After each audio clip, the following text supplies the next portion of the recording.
Buonasera, sono Giandomenico Allegri, candidato alle prossime elezioni regionali con la lista del Partito Democratico in sostegno del candidato presidente Arturo Lorenzoni.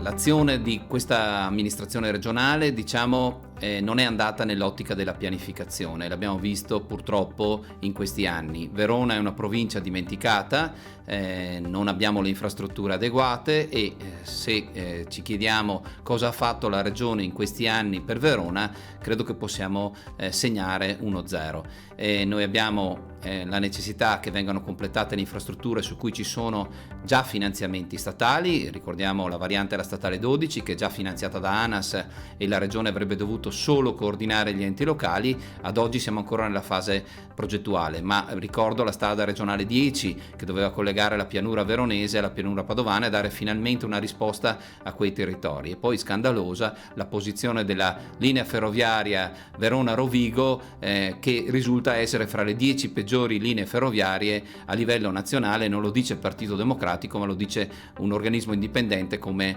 Legambiente. I punti principali sono quelli appunto di iniziare a costruire con strategia. Noi non abbiamo un piano cave, non abbiamo un piano discariche. Ogni volta che la regione interviene in emergenza. L'abbiamo visto sui PFAS, lo stiamo vedendo adesso sulle problematiche che stanno emergendo in città, in particolare sulla sanità.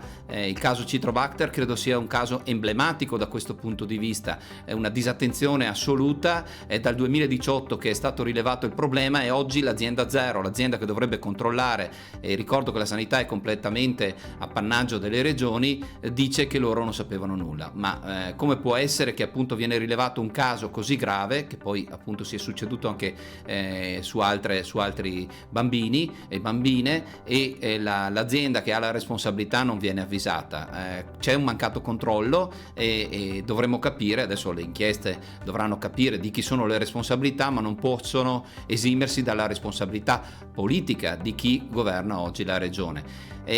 L'altro caso emblematico credo sia l'acqua che abbiamo visto arrivare all'interno del pronto soccorso di Borgo Trento. Sono due casi distinti, è vero, ma danno un'idea di come le cose vengono fatte probabilmente con sufficienza. Io adesso credo che anche su questo si debba aprire un'inchiesta, ma un luogo deputato appunto all'emergenza non può subire per un nubifragio, per un'acqua, è vero, molto forte, ma non può subire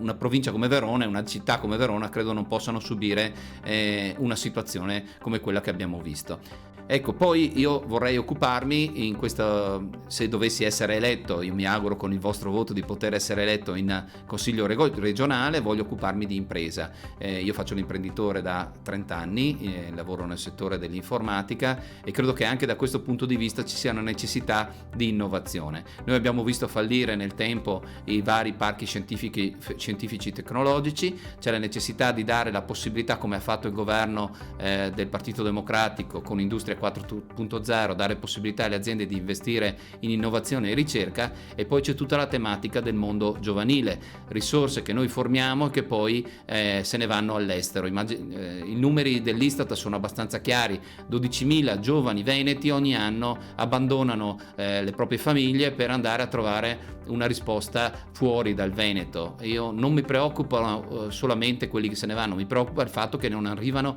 altri giovani formati nel Veneto. Cioè, se ci fosse una mobilità nei due sensi, secondo me potrebbe anche andare bene, perché vuol dire che i nostri giovani trovano lavori qualificanti all'estero e altri giovani arrivano nel Veneto. Quello che mi preoccupa è che questo saldo invece per il Veneto è negativo. Non è così per altre regioni contermini, ad esempio l'Emilia Romagna, che invece ha un fattore, un conguaglio positivo fra giovani che se ne vanno e giovani che arrivano. Io credo che sui giovani vada fatto un investimento importante, proprio perché sono loro che dovranno farsi carico di questo debito pubblico che oggi ha toccato il picco del 158% con il problema del Covid. Dobbiamo dargli un paese più moderno, e quindi le risorse che arriveranno nei prossimi anni dall'Europa sono risorse importanti, parliamo di 270 miliardi di euro sull'intero paese, dovranno essere investiti per migliorare il nostro sistema nazionale e in particolare migliorare il sistema veneto, quindi più infrastrutture viarie, più infrastrutture ferroviarie, costruendo del trasporto pubblico locale su rotaia che sia efficiente, che garantisca i tempi di percorrenza, e soprattutto anche infrastrutture tecnologiche, perché il lockdown ci insegna che c'è un mondo nuovo, un mondo che si può fare anche senza muoversi fisicamente, un lavoro che si può fare anche senza muoversi fisicamente, ma se non ci sono le infrastrutture questo diventa un problema. Quindi per avere un mondo migliore abbiamo bisogno di tutto questo, e abbiamo bisogno di semplificazione burocratica, perché dico sì all'autonomia nel momento in cui la burocrazia regionale non diventa più pesante della burocrazia romana. E avendo lavorato nel mondo dell'agricoltura, avendo ricoperto il ruolo di assessore all'agricoltura in questi anni, posso dirvi che molte volte non è così. Le strutture regionali hanno problematiche da questo punto di vista analoghe alle strutture nazionali.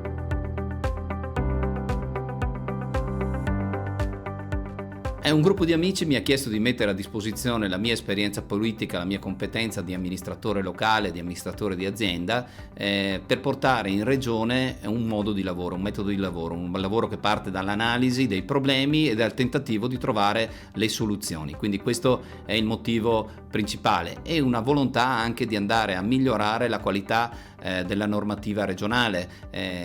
La regione Veneto, come le altre regioni, hanno potestà legislativa. Allora, attraverso le leggi migliorare la qualità della vita delle persone, delle imprese e delle famiglie.